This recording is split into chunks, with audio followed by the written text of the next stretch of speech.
So yun mga idol, saktong-sakto lang oh. Yan, saktong-sakto lang yung carburetor ni TMX 155.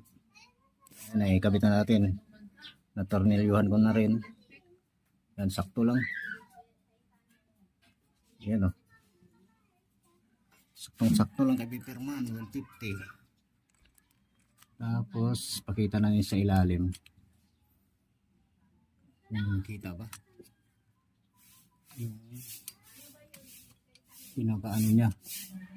Makita eh. Dito. Pinakapit ng nito, ng carburetor. Ayan o. Ayan yung pinakapit ng carburetor. So may allowance pa naman. Ayan o.